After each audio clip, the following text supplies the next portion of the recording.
everyone, and welcome to the Great Couch, where we will discuss all things ABA, entrepreneurship, and lifestyle. We have a very special series that is dedicated to parents as well as parents of special needs children. Today, I am excited to have Mari Cerda join us on the Great Couch to discuss positive collaboration between practitioners and school. Thank you again, Mari, for joining us today. Can you please tell us about yourself? Hi, Nandi. Thanks so much for asking me to join you. So again, my name is Mari Cerda, and I am a former special education teacher of almost 13 years. I'm also a board certified behavior analyst, and I work as an educational consultant training teachers across about 50 plus districts. Wow. On professional development. So I get to use both of my skills in the ABA world and bring it into the special ed world, which is where my heart is. So, yeah. Well, thank you again for joining us today. So I guess my first question for you, I know we're going to be talking a lot about the collaboration and what that looks like between a practitioner or like a therapist or a related service provider and the school. So what does that look like from your experience? So what we want it to look like, let me start with that. The end goal is that by and large, it's reciprocal. Okay. I think that it's really important that we recognize that there is value in every single stakeholder that is involved with a child's progress and a child's journey through the educational world or system. And so collaboration really means that everyone recognizes their own the boundaries of competence. And I think sometimes we get so eager and gung-ho that we go into maybe an environment that is not really our familiar environment. And so if we don't go at it with a collaborative kind of mindset and an open to learn mindset, I think you can really create some obstacles for yourself and for everyone else involved. And so when we collaborate, it's really about listening and learning in the beginning and then coming together and developing something that's going to be beneficial to the child and the family and that culture that the child exists within beyond the school and beyond the classroom. Okay, so I think that's a wonderful point. So does that collaborative process look the same or look different as it relates to that collaboration between the parents and the school?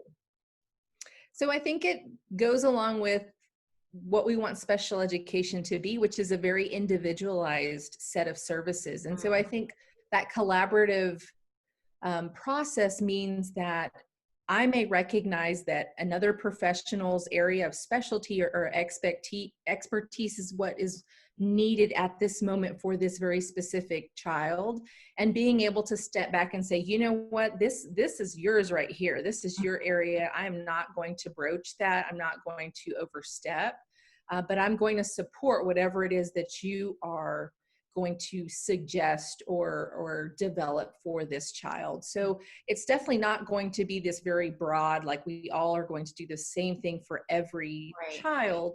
It's going to be recognizing where the need is, because it's going to really depend on, you know, where that child is at in that moment, and then who can provide the most immediate intervention and support. And it may be that my role comes in later. And so I think there's that recognition as well from everyone involved. Okay. And for the collaborative approach overall, or I guess like coordination of care, are there certain points in times where, you know, you coordinate care with a professional versus like points in times where you would, I guess, do check-ins or updates with the parent? Is it, I know, for example, at sometimes coordination of care can happen monthly or, you know, quarterly or things like that. Is there a certain point in time, or is it just more fluid and ongoing with both professionals as well as parents? I definitely think it's a little more fluid because everyone's workload is different, everyone's caseload is different. And I think if you make it a very kind of kind of hard line of when we're going to meet, when we're going to talk about something.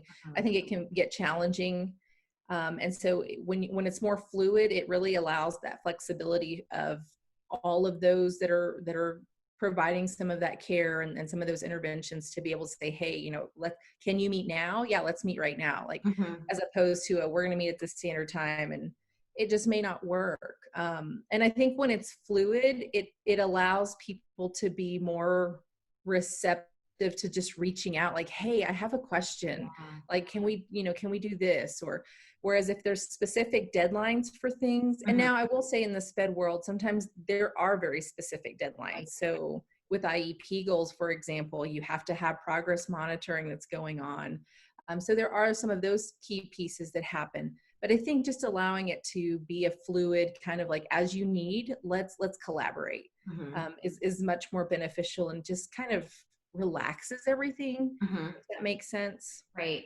No, that does. It definitely makes sense. And, it may be, like you said, that someone needs support, but they're waiting on that hard deadline or that, specific moment where it's pre-scheduled, and they may wait when you could have been proactive prior to that particular date. So definitely makes a lot of sense.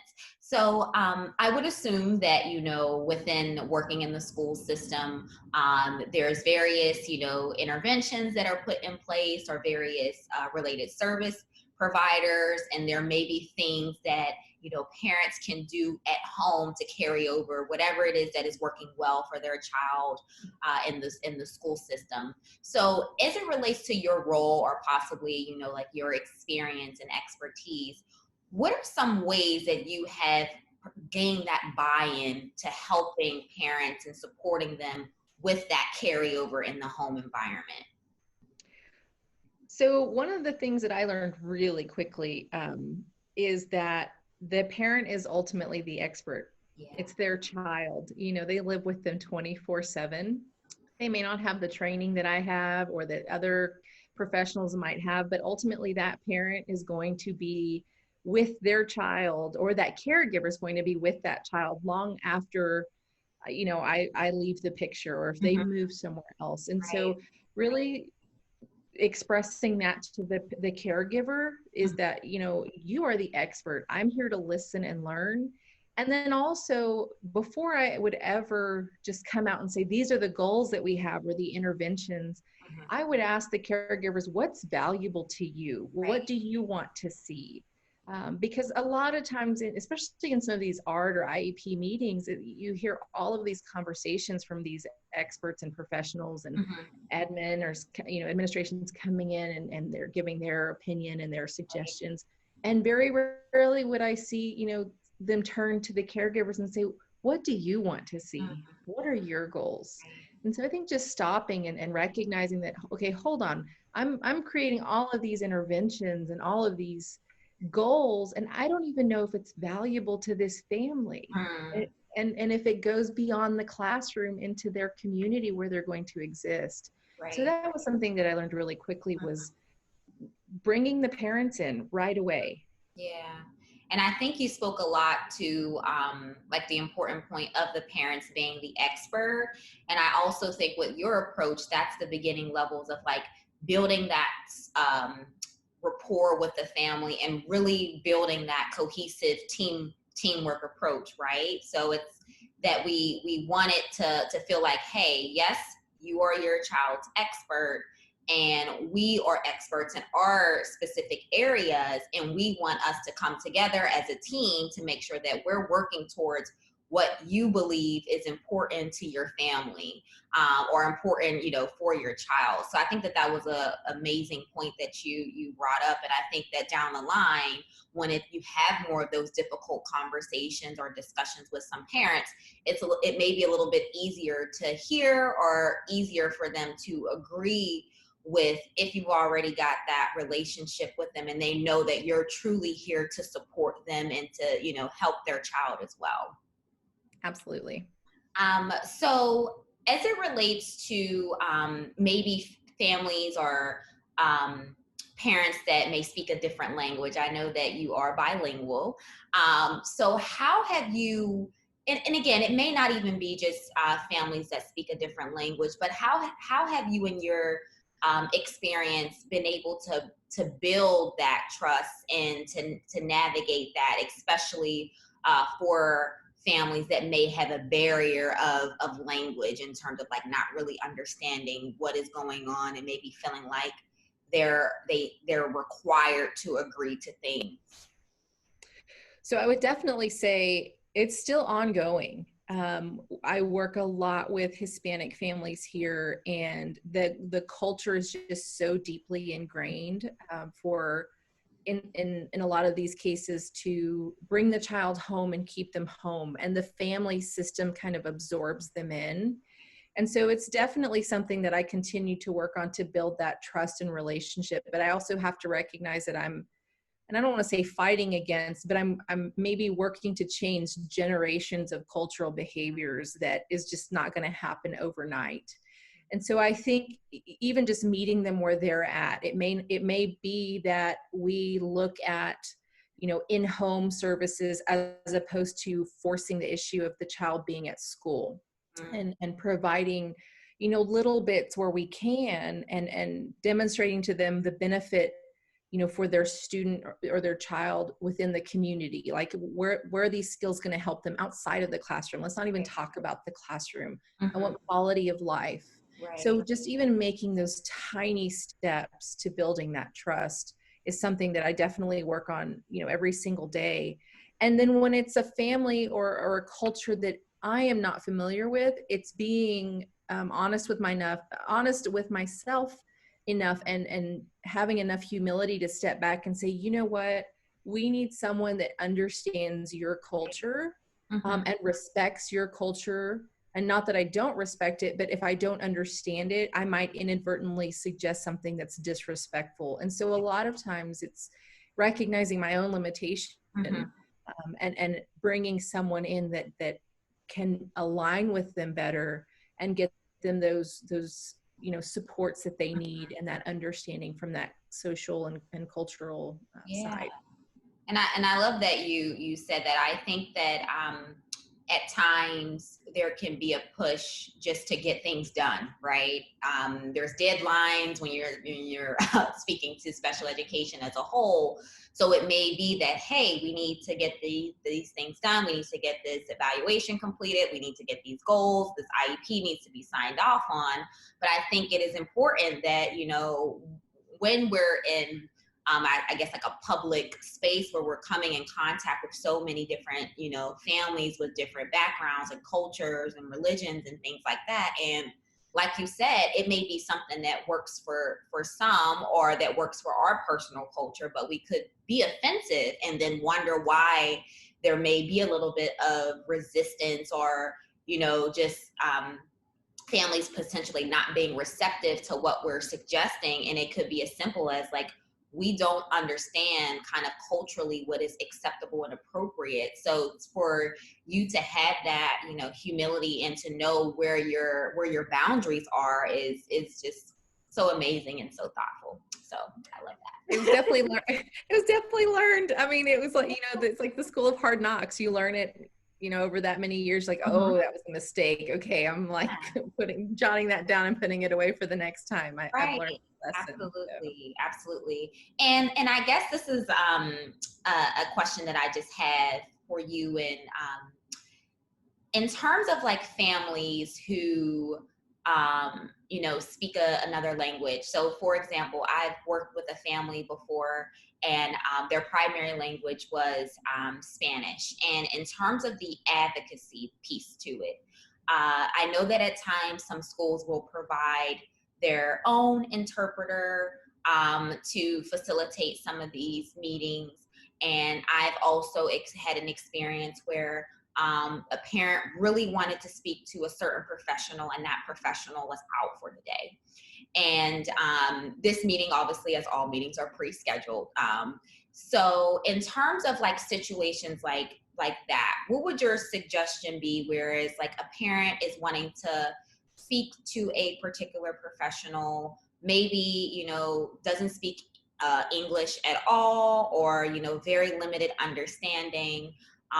There is an interpreter that is provided potentially by the school. However, the family may be a little bit uneasy because, again, they may not have that trust and rapport with the school system just yet. So as a I guess family, or a parent, what would your suggestions be, as well as a school, or a child study team, special education team? What would your suggestions be to them as well, to help to kind of bridge that gap? I know that So was probably a loaded question. yeah, no. That's a great question. So the thing that I like about this question is that I can look at it from all angles. Mhm. I didn't share it in the beginning, but I have a child that is what we consider now twice exceptional. So now there's this new language that's come out for Okay. children that are gifted in an area, but then also have some deficits in other areas that are significant enough to require support. Right. So, I can definitely answer that from multiple hats. Mhm. And so as a parent, what I would encourage is for them to know what their rights are Yeah. within that meeting. They should be receiving those guidance forms, and those disclosure Mhm. documents that inform them of what's going to happen and what their rights are, and they should be also provided in their native language. So that would be kind of one of the first things that I would encourage parents to be aware of. And then encourage parents to just, a meeting does not mean that they're agreeing to anything at that point. So just because they attend the meeting does not mean that they have to sign and agree on anything that's discussed, especially if they're not comfortable with Right. it. And then coming from the school side, I would encourage, as a former educator, if you can reschedule, Mhm. reschedule for that staff member or that professional to be able to be there, Mhm. because it not only speaks volumes to the parent, but it speaks volumes to the staff member who Mhm. has that rapport with the parent and who has probably worked really hard to build that relationship with that Mhm. family. And so I think you're not just, you don't want to look at it as though you're just appeasing the parent, but you're also recognizing that your staff person or that professional Mhm. has worked really hard. And the last thing that we want to do is to damage a relationship that has been established. And so I get it. IEP meetings, the schedule, everyone's busy. I Mhm. totally get it. But at the same time, if we are having the foresight and looking ahead at the bigger picture, is rescheduling one meeting really going to be a detriment to us as the school, or is it going to solidify a positive relationship with this family and this professional? Mhm. And so I think you want to, because we do get rushed. I get it. We go a million miles an hour. We have what we call like ARD season, right? It's in the Mhm. fall or the spring where it's like you have 50 ARDs in a week. Yeah. And I just really encourage educators and administrators that even though you feel like everything's speeding up a million miles an hour, you want to intentionally just slow down. What is best for the student, the family, the teacher? I mean, because everything, we know behavior is, this integrated experience. Yeah. And so whatever we do, whatever we decide is going to have some sort of ramification down the road. And we just have to mitigate those risks and see what's going to be the better route for us to take. So I don't know, did that answer your question? No, you did. Okay. I think that it was great that you as a professional are able to recognize both sides. Like you said, you can put on these multiple hats and understand like what would help as a part of the school system, to support parents along the way and continue to build and foster that relationship, and really weighing the pros and cons to it. Not rescheduling may really hurt our relationship moving forward with this parent, or a small inconvenience to the team may help to foster and continue that relationship that we built.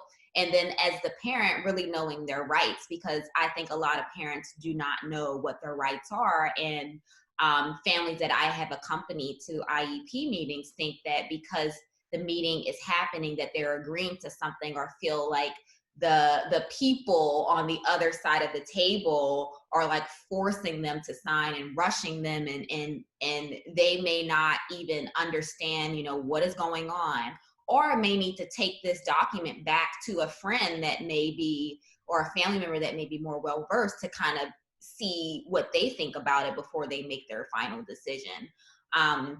And I don't think that a lot of families also realize that that is a legal document, right? And I think once they know that, it's like, oh wait, I have to make sure that I understand, you know, what it is that I'm signing. And I feel like with your experience, it seems like you've really created this uh you know, holistic approach and teamwork, and not like we're on this side of the table, you're on the other side of the table. And I hear that a lot, like, oh, you know, I'm so used to being on this side of the table, or I've never felt a part of the team, or it's like all these professionals telling me everything that my child can't do, and not really wanting to hear, you know, what I can say that's good, or, you know, that's wonderful, or the strengths of my child. So I just love your approach. Well, thank you. And I think, you know, as far as advocating, if I have some time just to Yeah. kind of elaborate on that, you know, I used to worry about that I would be seen as, you know, okay, well, you're advocating for the parent and the Mm, kid, or you're advocating for the school. And then I finally realized, like, no, I have to like elevate to, I'm advocating for processes and like collaboration. I'm mm, advocating for programs, you right, know, that are evidence-based. I'm advocating for systems mm, that, you know, don't mean that I'm looking at one specific group. It means I'm looking at everybody, because right, if I advocate for an equitable system and a compassionate system, mhm, then ultimately it's going to benefit everybody. right, So I just kind of had to, like, it's not people yeah, I am for people, don't get me wrong, right, but when I elevate to something higher, then it benefits everyone yeah, trickling down. yeah. I love that. I love that. Well, thank you so much, Madi, for, you know, joining me today. I really did appreciate our discussion. If it is that someone would like to get further connected to you or with you, how could they do that? So I would definitely say, if they're on Instagram, they can find me at the Bilingual BCBA. LinkedIn, they can find me at Mari Lucy Cerda. That's my full name. And then my email is Mari Lucy, which is MARI LUCI.Cerda, CERDA @gmail.com. Well, again, thank you so much for your time today, and sharing your expertise with us. I am sure that our viewers will benefit from the information that you shared today. So thank you again very much.